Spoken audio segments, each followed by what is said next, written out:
وہ 13-14 سال کی ہوئی تو اس کے اندر اچانک بہت زیادہ تبدیلی آئی۔ قد اونچا ہو گیا، جسم بھر گیا، دیکھنے میں انتہائی خوبصورت جوان لڑکی لگنے لگی۔ جو اسے دیکھتا اس کی نظریں اس پہ ٹھہر سی جاتی، لیکن وہ صرف ظاہری طور پہ بدلی تھی، اندر سے وہ اتنی ہی معصوم اور شرارتی سی تھی۔ جب وہ جوان ہونے لگی تو شروع میں تو میں اس سے نظریں چراتا تھا، جانتا تھا کہ بہن کہہ دینے سے وہ میری بہن ہو نہیں جاتی، رشتے میں وہ میری سالی ہے، اور شاید یہ رشتے سب سے زیادہ حساس نوعیت کے ہوتے ہیں، اور ان میں ایک خاص فاصلہ ضروری ہوتا ہے۔ لیکن پھر دھیرے دھیرے جب وہ پہلے کی طرح میرے قریب آتی تو میرے دل میں عجیب سی ہلچل ہو جاتی۔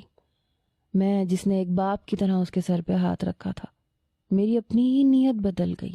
اب میری نظریں شفقت والی نہیں تھیں، بلکہ ایک ہوس زدہ مرد والی ہوا کرتی تھیں۔ لیکن یہ بات اسے محسوس نہیں ہوئی تھی۔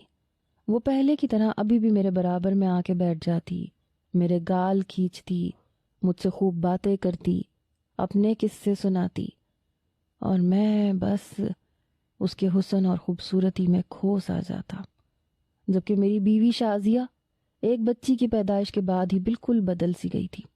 اس کا جسم بے ڈول ہو چکا تھا، آنکھوں کے نیچے ہلکے، ہر وقت گھر کے اور بچے کے کاموں میں لگی رہتی، میری ماں کی خدمت کرتی، فارغ ہوتی تو تھک کے سو جاتی۔ اس کے پاس اتنا وقت نہیں تھا کہ وہ خود پہ دھیان دیتی۔ میری بیمار ماں بھی پوری طرح بستر سے لگ چکی تھی، ان کا سارا کام بھی شازیہ کے ذمہ تھا۔ بستر پہ انہیں ڈائپر بھی چینج کروانا ہوتا تھا، کھانا بھی کھلانا ہوتا تھا، اس لیے شازیہ کو بالکل فرصت نہ ملتی۔